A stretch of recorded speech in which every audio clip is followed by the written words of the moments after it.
오늘 이 본문의 말씀을 가지고 남을 판단하는 사람아 라는 제목으로 함께 은혜를 나누기를 원합니다.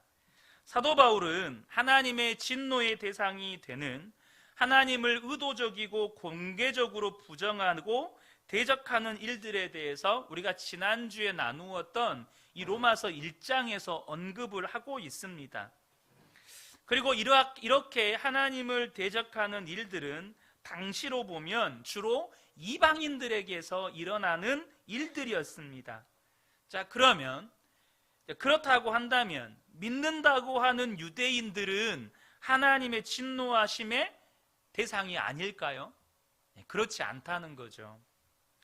사도 바울은 오늘 본문의 말씀을 보면 오히려 유대인들이 이방인들보다 더 큰 죄가 있다고 말합니다. 그 죄는 어떤 죄일까요? 그것은 남을 판단하고 정죄하는 죄입니다. 그래서 오늘 로마서 2장 1절의 시작 부분을 보면 남을 판단하는 사람아 라는 호칭으로 시작이 돼요. 이 남을 판단한다는 사람이 누굴까요? 유대인들이에요. 유대인들이 누구를 판단하죠? 이 로마서 1장에 나오는 하나님을 대적하는, 하나님을 부정하는, 하나님을 부인하여서 악한 죄를 짓는 이방인들을 판단하고 그렇게 정죄하는 유대인들을 지칭하는 말입니다. 유대인들은 선민의식에 붙잡혀 살았죠. 그들은 자신들은 하나님을 모르는 이방인들과는 태생적으로 다르다고 생각했습니다. 사도 바울은 그런 유대인들에게 지금 찬물을 끼얹는 선언을 하는 것이에요. 저와 여러분이요, 이 구절을 평생 마음에 새겨 두셔야 합니다. 여러분, 교회 안에서 보통 누가 남을 판단하고 정죄할까요? 소위 믿음이 좋다고 하는 성도들입니다. 이제 막 교회에 온 새신자들은 남을 판단하거나 정죄할 어떤 신앙의 기준도 없습니다. 남을 정죄하고 판단하는 사람은 그것이 죄라는 사실을 몰라서 그러는 게 아니에요. 알고는 있지만 말씀이 마음에 새겨지지 않았기 때문에 계속해서 남을 판단하고 정죄하는 것이죠. 여러분은 하나님을 믿지 않고 온갖 죄를 저지르고 방탕한 삶을 사는 사람들을 보면 어떤 생각이 드십니까? 은근히 판단하고 정죄하게 되지 않습니까? 그렇다면 그 사람들과 여러분 중에 누가 더 큰 죄인일까요? 여전히 이 불경건한 사람들이 더 큰 죄인이라고 여겨진다면 말씀이 아직도 마음에 새겨지지 않았다는 증거입니다. 말씀이 마음에 없기 때문에 남을 심판하는 마음이 해결되지가 않는 겁니다. 남을 판단하고 정죄하는 이 마음이 말씀이 마음에 새겨지지 않으니까 해결이 안 돼요. 인터넷에 올라온 글 중에 진짜 무서운 사람이라는 글이 있습니다. 새벽 기도에 한 번도 빠지지 않은 집사님의 눈길이 무섭습니다. 11조를 정확하게 꼬박꼬박하는 신자의 눈길이 무섭습니다. 40일 금식 기도를 다녀온 권사님의 눈길이 무섭습니다. 크고 건강한 교회를 다니는 성도가 무섭습니다. 신학 박사 학위를 받은 신학자가 무섭습니다. 성도 수가 제법 되는 교회의 목사들이 무섭습니다. 여러분, 동의가 되십니까? 이 진짜 무서운 사람, 무섭죠. 우리가 무섭다고 말하는 이 모습이 바로 바리새인들의 모습입니다. 이 바리새인들은 율법을 지키는 것도 부족해서 부가적인 율법을 더 만들어 놓고 신앙생활을 했어요. 심지어 음식에 넣는 양념의 11조까지 바칠 정도로 그들은 철저하게 율법을 지켰습니다. 제가 이스라엘의 성지순례 갔을 때 유대인들이 운영하는 음식점에는 절대 한국인들이 좋아하는 고추장이나 된장 같은 것을 가지고 가서 먹으면 안 돼요. 왜요? 그들의 눈에는 이건 이방인의 음식이기 때문에. 여러분, 우리가 돈 내서 사 먹는 거잖아요. 근데도 고추장, 된장 가지고 들어가서 절대 먹으면 안 돼요. 쫓겨나요. 그런데 그 율법에 대한 열심이 나중에는 자기 과시로 변질이 됩니다. 그리고 그들의 그러한 열심은 그들 스스로를, 죄 짓는 사람들을 무자비하게 돌로 쳐 죽여도 아무렇지도 않는 그런 사람들로 만들어 버렸습니다. 앞서도 말씀드린 것처럼 유대인들은 자신들이 선민이라는 자부심이 하늘을 찔렀어요. 그들은 하나님께서 이방인들을 지옥의 불쏘시개로 쓰기 위해 만드셨다고 믿었습니다. 그런 그들을 향해 사도 바울은 남을 심판하는 그 사람도 똑같은 일을 하고 있다고 말하고 있어요. 자, 1절과 3절 표준 세번역으로 보겠습니다. 그대는 남을 심판하는 일로 결국 자기를 정죄하는 셈입니다. 남을 심판하는 그대도 똑같은 일을 하고 있기 때문입니다. 3절에 이런 일을 하는 사람들을 심판하면서 스스로 그런 일을 하는 사람이요. 지금 남을 판단하고 정죄하는 사람들이 다 똑같은 일을 하고 있다는 거예요.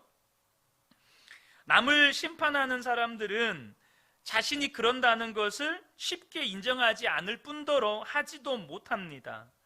왜 그럴까요? 많은 성도들이 다 자신이 지옥에 갈 수밖에 없는 죄인인 것을 고백하지만 그것은 교리적인 지식일 뿐이고 실제로는 나는 괜찮은 사람이다 라는 생각들을 가지고 삽니다. 그렇기 때문에 우리는 다른 사람의 허물을 그렇게 쉽게 이야기하는 것이죠. 나는 저 사람보다 괜찮아. 여러분, 그것은 아직도 자신이 얼마나 큰 죄인인지를 깨닫지 못하고 있는 것입니다. 물론 여러분, 남을 판단하지 말라, 남을 정죄하지 말라라는 이 말이 무조건 죄를 덮으라는 말이 아닙니다. 죄를 짓고 잘못을 해놓고 우리 서로 비난하지 맙시다, 우리 다 용서하고 사랑합시다 라고 하는 것은 하나님의 은혜를 악용하는 겁니다. 하나님이 우리를 죄에서 구원하신 이유는 이제 더 이상 죄를 짓지 않고 죄의 노예로 살지 않게 하시려고 구원하셨습니다. 여러분 아멘이시죠? 더 이상 죄의 노예로 살지 않게 하시려고 구원하신 거예요. 그러나 죄 지은 사람에 대해서 나는 의인인데 너는 죄인이야 라고 하는 태도는 죄 지은 사람보다 더 큰 죄가 된다는 것입니다. 그것은 심판하는 죄, 판단하는 죄, 곧 하나님의 자리를 찬탈하는 죄가 되는 거예요. 여러분, 심판은 누구만 할 수 있습니까? 하나님만 하셔요. 사람을 판단하고 심판하는 고유의 권한은 오직 하나님께만 있어요. 로마서 2장 21절에서 24절을 보면 그렇다면 그대는 남을 가르치면서도 왜 자기 자신은 가르치지 않습니까? 도둑질을 하지 말라고 설교하면서도 왜 도둑질을 합니까? 간음하지 말라고 하면서 왜 간음을 합니까? 우상을 미워하면서도 왜 신전의 물건을 훔칩니까? 율법을 자랑하면서도 왜 율법을 어겨서 하나님을 욕되게 합니까? 성경에 이른바 너희 때문에 하나님의 이름이 이방 사람들 가운데서 모독을 받는다 한 것과 같습니다. 지금 이러고 있다는 거예요. 남을 판단하는 사람들이 똑같은 죄를 짓고 있다는 거예요. 예수님은 형제에 대해서 마음으로 비판하고 화를 내는 것은 실제로 그 형제를 죽인 것과 똑같은 죄라고 말씀하셨어요. 마태복음 5장 22절을 보면 나는 너희에게 이르노니 형제에게 노하는 자마다 심판을 받게 되고 형제를 대하여 라가라 하는 자는 공회에 잡혀가게 되고 미련한 놈이라고 하는 자는 지옥불에 들어가게 되리라. 이 말이 무슨 말이죠? 형제를 비난하고 판단하는 죄가 여러분 사형죄라는 거예요. 지옥 들어갈 죄라는 말입니다. 그러니까 형제에게 화내는 죄를 주님은 살인죄와 똑같은 죄를 적용하신다는 거예요. 또한 주님은 실제로 간음한 것이나 마음으로 음욕을 품은 것이나 같아요, 달라요? 똑같다고 말씀하셨습니다. 마태복음 5장 28절에 나는 너희에게 이르노니 음욕을 품고 여자를 보는 자마다 마음에 이미 간음하였느니라. 그러니까 실제로 가늠한 사람들을 비난하고 정죄하는 그 사람은 어떤 죄를 품었다고요? 실제로 그 사람이 가늠하지 않았을지라도 마음에 음욕을 품으면서 자기도 드러내놓지 않고 속으로는 음욕을 품고 있으면서 그 사람을 비난하고 정죄하는데, 마음에 음욕을 품는 거나 실제로 가늠한 거나 주님은 똑같은 죄라는 거예요. 자, 여기에서 자유로울 사람이 어디 있나요? 여기서 누가 자유로울 수 있죠? 이 말씀에서 자유로울 사람이 없어요. 그렇다면 다른 사람의 죄에 대해서 나는 의로운데 너는 죄인이다 라고 말할 수 있는 사람은 단 한 사람도 없다는 것입니다. 그래서 남을 비판하면 그 비판이 자신을 향하게 되어서 자신을 심판하는 꼴이 된다는 것입니다. 자, 누가복음 6장 37절을 보면 비판하지 말라. 그리하면 너희가 비판을 받지 않을 것이요. 정죄하지 말라. 그리하면 너희가 정죄를 받지 않을 것이요. 용서하라. 그리하면 너희가 용서를 받을 것이요. 자, 하나님 이 말씀 무슨 말입니까? 네가 누군가를 비판하면 그 비판 그대로 하나님 앞에서 비판받는다는 거예요. 누군가를 용서하면 용서한 그대로 하나님 앞에 섰을 때 용서함을 받는다는 것입니다. 우리가 어떤 사람의 죄를 비판하면서 자신도 그 죄를 짓는다면 우리는 우리 자신의 비판으로 인해서 심판받는다는 의미입니다. 그런데 이와 반대로 다른 사람의 죄를 용서하면 내가 죄가 있다고 할지라도 하나님께서 그 죄를 용서해 주신다는 거예요. 여러분, 그때는요 돌아오는 것이 훨씬 커요. 누가복음 6장 38절, 우리는 이 말씀을요 주라, 여기서 이 주라는 말이요 많은 분들이 누군가를 섬기라 이런 의미로 해석을 해요. 절대 그 말이 아닙니다. 이거 누군가를 섬겨라, 너의 것으로 누군가에게 나누어라 이 말이 아닙니다. 방금 앞서 말씀드렸던 누가복음 37장에 비판하지 말라, 또 용서하라, 정죄하지 말라, 이 말씀 다음에 오는 말씀이에요. 그러니까 주라는 말은 무슨 말이죠? 용서하라는 말이에요. 사랑하라는 말입니다. 주라, 그리하면 너희에게 줄 것이니 곧 후이되어 누르고 흔들어 넘치도록 하여 너희에게 안겨주리라. 너희가 헤아리는 그 헤아림으로 너희도 헤아림을 도로 받을 것이니라. 우리가 이 땅에서 누군가를 용서하면 하나님은 누군가를 용서하는 만큼 용서해 주시는 게 아니고 후이되어 누르고 흔들어 넘치도록 해서 용서해 주신다는 겁니다. 아멘이십니까? 이게 얼마나 놀라운 은혜입니까? 프랜시스 셰퍼 박사는 이 말씀을 적용해서 보이지 않는 녹음기라는 설명을 했습니다. 우리는 모두 보이지 않는 녹음기를 달고 다닌다는 거예요. 우리가 하는 말이 모두 그대로 녹음되어서 우리가 하나님의 심판대 앞에 섰을 때 우리가 했던 그 말을 고스란히 듣게 된다는 것입니다. 그리고 우리가 이것은 잘못됐어, 그건 죄야 라고 했던 그 말 그대로 우리가 하나님 앞에서 심판받게 된다는 거예요. 여러분, 두렵지 않으십니까? 여러분의 과거를 돌아볼 때 여러분 두렵지 않으신가요? 회개하시기 바랍니다. 하나님, 이제 기억하지 말아주세요. 내가 누군가를 정죄했고 판단했던 이 모든 말들 그 녹음기에서 좀 삭제 좀 해주세요. 우리가 어떤 사람을 용서하는 말을 하고 긍휼히 여기는 것은 얼마나 큰 축복이겠어요.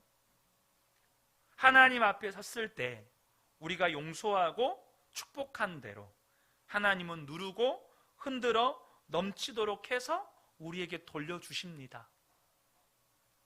별로 여러분 기대가 안 되십니까? 저는 이 말씀을 준비하면서도 한편으로는 너무 두렵고 한편으로는 또 기대가 되는 마음이 있었어요. 정말 두려웠어요. 내가 했던 모든 말들에 대해서 하나님 앞에 너무너무 두려웠습니다. 그리고 또 한편으로는 다시 한번 저 자신을 돌아보게 돼요. 하나님, 제 입술을 지켜주십시오. 하나님, 제 입술이 이제는 용서하고 사랑하고 축복하는 말만 하는 입술 되게 해주십시오. 하나님이 유대인을 택하신 것은 그들이 잘나서가 아닙니다. 하나님의 은혜가 얼마나 큰지 모든 민족에게 증거하려고 유대인들을 택하셨어요. 신명기 7장 10절을 보면 여호와께서 너희를 기뻐하시고 너희를 택하심은 너희가 다른 민족보다 수요가 많기 때문이 아니니라. 너희는 오히려 모든 민족 중에 가장 적으니라. 보잘것없는 민족, 사실 있지도 않은 민족, 아브라함을 택하셔서 하나님이 창조한 민족이에요. 그런데 유대인들은 스스로 선민이라는 자부심, 그러한 교만함을 가지고 다른 민족은 지옥의 불쏘시개라고 멸시하고 정죄하고 심판했어요. 그런데도 하나님은 그들의 죄를 깨닫고 회개하고 돌아오기를 기다리셨는데, 문제는 유대인들이 회개하지 않고 이방인들을 더욱 심판하니 사도 바울은 그러한 유대인들의 행동을 오래 참으시는 하나님을 업신여기는 것이라고 말합니다. 본문 4절입니다. 아니면 하나님께서 인자하심을 베푸셔서 그대를 인도하여 회개하게 하신 것을 알지 못하고 오히려 하나님의 풍성하신 인자하심과 너그러우심과 오래 참으심을 업신여기는 것입니까? 그러니까 이게 무슨 말이죠? 우리가 누군가를 향하여서 판단하고 정죄하는 이 행위가, 그러한 우리의 태도가 이 유대인들과 같이 하나님의 풍성하신 인자하심과 너그러우심과 오래 참으심을 업신여기는 행동이라는 거예요. 우리를 그토록 오래 참아주셨고 우리를 그토록 사랑하셨는데, 우리를 구원하셨는데 그것을 그렇게 업신여기는 행동이라는 겁니다. 우리는 여기에서 죄 지은 사람들을 볼 때 어떤 태도를 취해야 하는지를 분명하게 알 수 있습니다. 먼저는 나도 똑같은 죄인이라는 것을 인정해야 된다는 거예요. 나도 똑같은 죄인이지. 그 사람만 죄인이고 나는 의인이다 라는 이 태도는 하나님을 업신여기는 태도라는 거예요. 또 다른 것은 뭐냐면 그 죄 지은 사람을 대할 때 우리의 죄를 다루시는 하나님의 마음으로 대해야 된다는 거예요. 하나님의 마음이 뭐죠?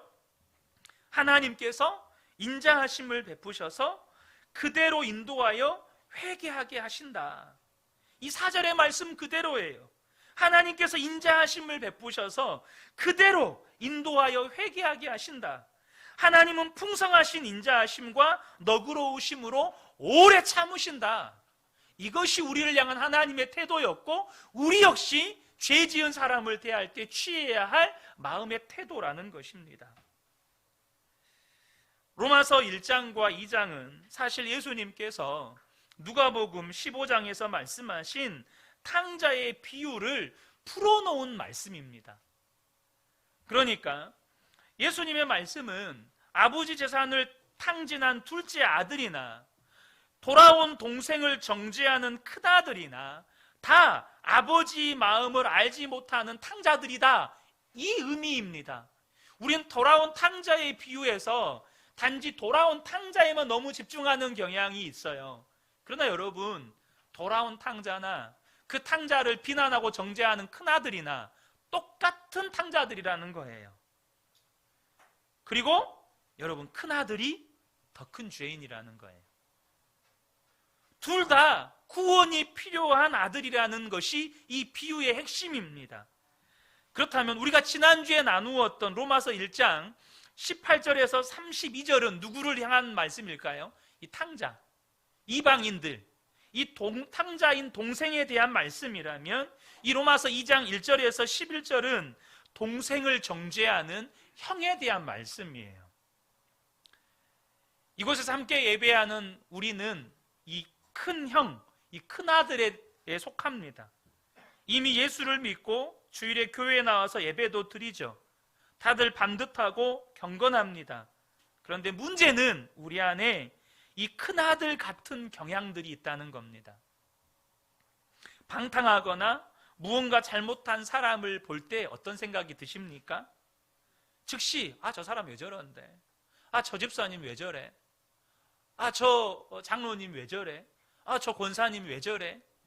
이러한 마음이 일어나지 않습니까?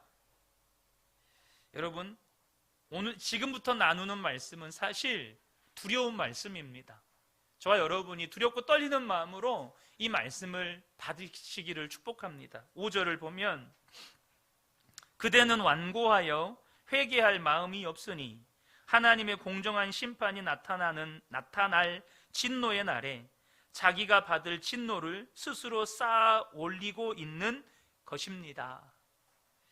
이 5절 말씀을 자세히 보면 정말 두려운 말씀인데요, 남을 정죄하고 판단하는 사람이 장차 받게 될 하나님의 심판에 대해서 말씀하고 있는 것입니다. 여러분, 남을 정죄하고 판단하는 사람은 좀처럼 회개하지를 못합니다. 왜냐하면 자기가 잘못했다고 생각하지 않기 때문입니다. 자기가 잘못했다고 깨닫지 못하기 때문이에요. 그러다가 하나님 앞에 가서 자기의 말과 행동과 마음에 품었던 이 모든 것들이 결국 누군가를 향한 심판의 말들이었고 판단과 정죄의 말들이었다는 것이 드러날 때 비명을 지르게 되죠. 꼼짝없이 하나님의 무서운 심판에 들어가게 되는 것입니다.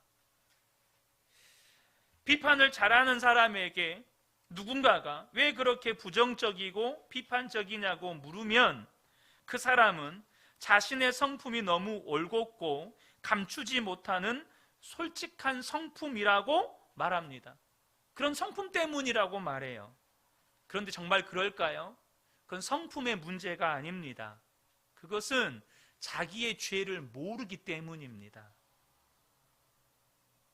지금 그대는 완고하여 회개할 마음이 없으니, 이 사람이 누구죠? 다른 사람들을 판단하고 심판하고 정죄하는 사람들이에요. 완고하고 회개할 마음이 없다는 말은 뭐죠? 나는 잘못한 것이 없어요. 저 사람이 나쁜 놈이에요. 이겁니다. 근데 그 모든 남을 판단하고 정죄하는 것들이 하나님의 심판의 날에 하나님께 받을 진노를 쌓아가는 일이라는 거예요. 여러분 기억하세요. 여러분들이 남을 판단하고 정죄할 때 하나님의 심판의 벽돌 한 장을 쌓는 겁니다. 또 판단하고 정죄하면 또 한 장의 하나님의 심판의 벽돌을 쌓는 거예요. 지금까지 쌓은 게 혹시 만리장성쯤 되지 않습니까? 이게 무서운 말씀입니다. 정말 두려운 말씀이에요. 아시시의 프랜시스가 제자들과 함께 40일 금식을 하다가 마지막 하루를 남겨놓은 39일째 되는 날이었습니다. 허기를 이기지 못한 한 젊은 제자가 수프 냄새에 이끌려서 그만 스프 한 숟가락을 떠먹고 말았습니다. 스프 한 숟가락. 그 순간 함께 금식하던 제자들이 눈을 부릅뜨고 그 제자를 노려보았습니다. 그가 금식을 깨뜨렸기 때문이죠. 그때 프랜시스는 말없이 수저를 집어 들더니 젊은 제자가 먹던 스프를 천천히 떠먹기 시작했습니다. 놀라서 스승을 쳐다보는 제자들을 향해 프랜시스가 말했습니다. 우리가 금식하며 기도를 드리는 것은 모두가 예수님처럼 살자는 것인데 굶으면서 이렇게 서로 미워하는 것보다 실컷 먹고 사랑하는 것이 낫습니다. 라고 대답을 합니다. 사랑하는 성도 여러분, 우리가 죄를 분별하는 기준을 분명히 하셔야 합니다. 남들보다 더 바르고 의롭게 사셨습니까? 그러나 아무리 신앙생활을 잘하고 열심히 예수를 믿는다고 해도 남을 판단하고 정죄하고 은근히 자기를 자랑스럽게 여겼다면 더 큰 죄인인 것입니다. 여러분, 우리가 정말로 예수님을 믿었다면, 정말로 예수님을 제대로 믿었다면 그 열매는 용서하고 사랑하는 사람이 되어야 하는 것입니다. 믿음은 사랑으로 열매 맺어지는 것입니다. 6절의 말씀은 더 두려운 말씀입니다. 하나님께서는 각 사람에게 그가 한 대로 갚아주실 것입니다. 마지막 날 심판 때에 하나님은 우리의 행위에 근거하여 심판하신다는 거예요. 7절에서 10절을 보면 참으면서 선한 일을 하여 영광과 존귀와 불멸의 것을 구하는 사람에게는 영원한 생명을 주시고 이기심에 사로잡혀서 진리를 거스르고 불의를 따르는 사람에게는 진노와 불의를 쏟으실 것입니다. 악한 일을 하는 모든 사람에게는 먼저 유대 사람을 비롯하여 그리스 사람에게 이르기까지 환난과 고통을 주실 것이요, 선한 일을 하는 모든 사람에게는 먼저 유대인 사람을 비롯하여 그리스 사람에게 이르기까지 영광과 존귀와 평강을 내리실 것입니다. 유대인들은요, 자신들은 무조건 용서받고 무조건 하나님께서 심판하지 않고 사랑해 주실 줄로 알았습니다. 그러나 여러분 기억하십시오. 하나님의 심판은 공평합니다. 11절이죠. 하나님께서는 사람을 차별함이 없이 대하시기 때문입니다. 구원은 분명히 믿음으로 받아요. 그러나 믿음에는 반드시 합당한 행함이 따라오게 되어 있습니다. 하나님이 우리를 믿음으로 구원하신 것은 어떤 죄를 짓고 살아도 믿으니까 구원해 주시겠다는 뜻이 아닙니다. 믿으니까 이제 구원받는 자의 삶을 살게 되는 것이에요. 우리가 구원받으려면 믿음의 행위를 더 해야 한다는 말이 아닙니다. 정말로 믿는 사람은 믿음의 행동을 하게 되어 있다는 거예요. 정말로 믿는 사람은 사랑의 열매가 맺어진다는 거예요. 여러분, 왜 사과 나무에 사과 열매가 맺어집니까? 사과 나무이기 때문에 사과 열매가 맺어지는 겁니다. 만약에 사과 나무인데 거기에 모과 열매가 맺어졌다, 그럼 우리가 착각한 거죠. 아, 저게 사과 나무가 아니었구나. 마찬가지입니다. 저와 여러분이 저 사람이 믿음의 사람인 줄 알았어요. 근데 열매를 보니까 모과예요. 그 사람의 삶을 보니까 순전히 남을 판단하고 비난하고 정죄하고 입에서는 온갖 험한 말 담고 다니고 하지 말아야 할 행동들 하고 다니고 믿지 않는 사람과 구분이 없이 세상 속에 살아요. 그러면 믿음의 사람입니까? 아니요, 그 사람은 모과 나무인 거예요. 그 사람은 믿음의 사람이 아닌 겁니다. 행함으로 구원받는다 이 말이 아니에요. 믿으면 반드시 열매가 나타난다는 거예요. 진짜로 믿는다면 우리에게 반드시 사랑의 열매가 맺어진다는 것입니다. 사랑하지 못해서 고통스럽고 더 사랑하기 위해서 하나님 앞에 엎드리는 거죠.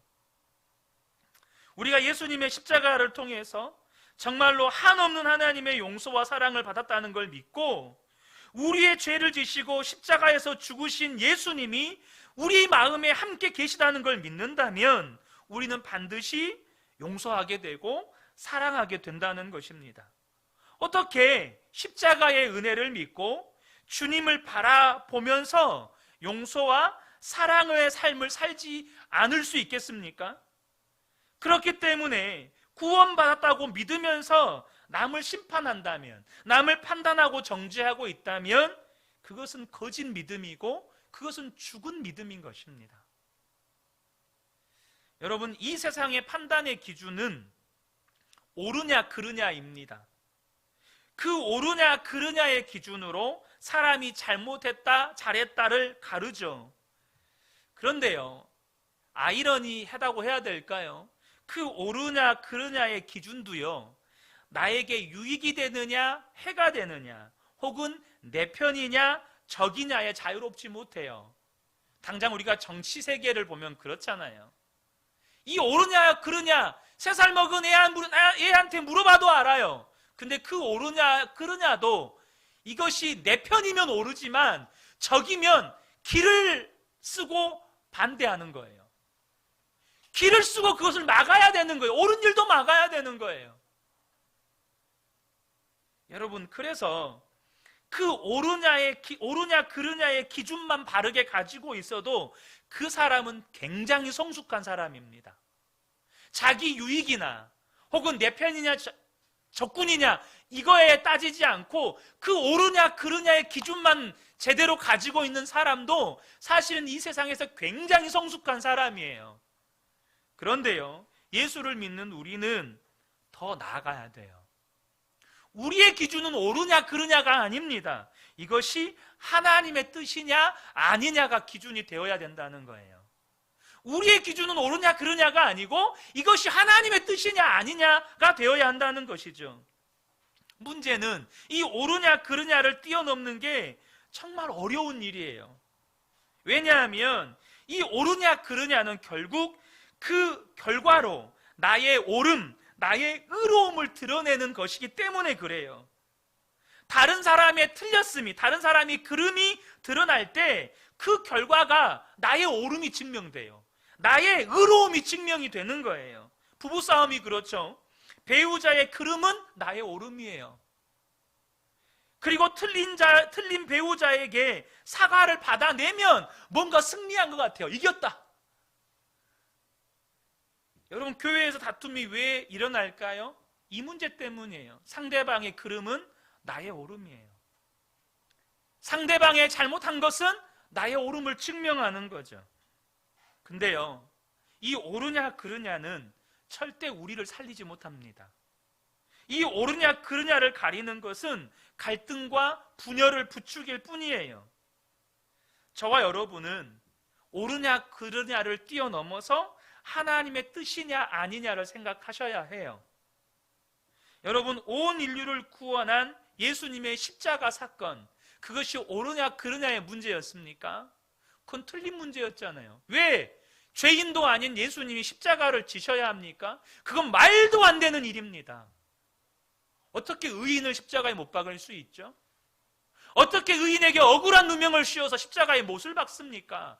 그건 절대로 해서는 안 되는 일이에요. 근데 예수님이 무엇을 구했습니까? 나의 원대로 마시고 아버지의 원대로 되기를 원하나이다.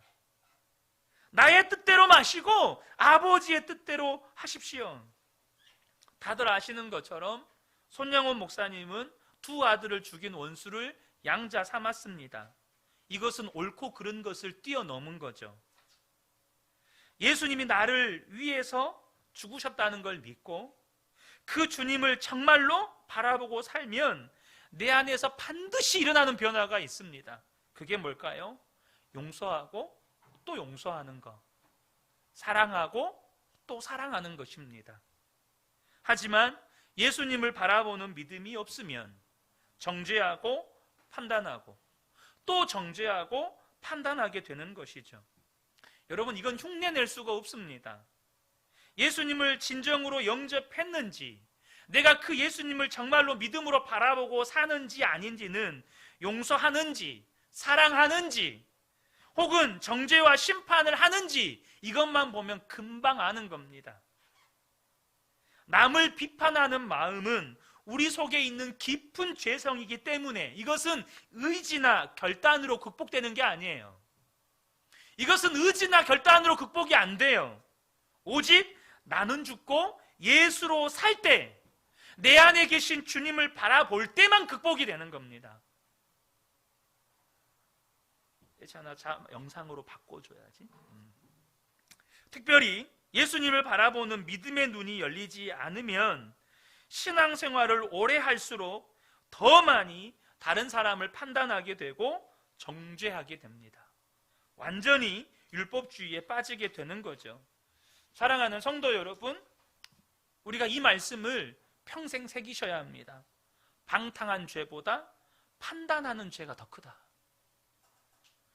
방탕한 죄보다 남을 판단하고 정죄하고 심판하는 죄가 더 크다.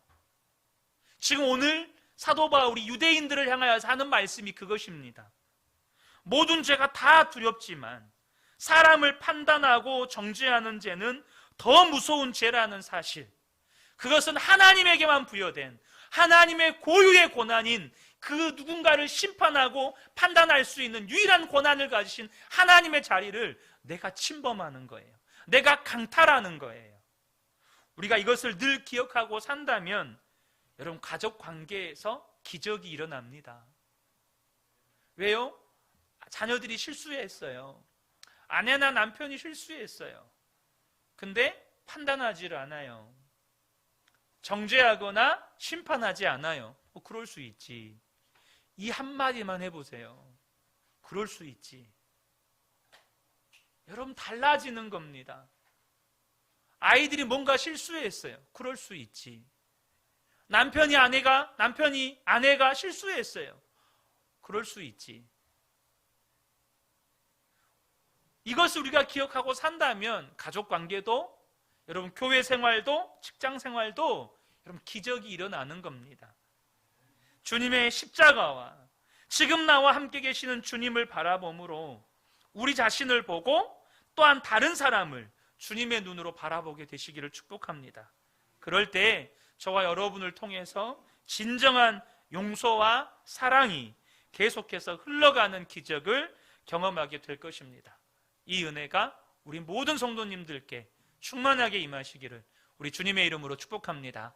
아멘.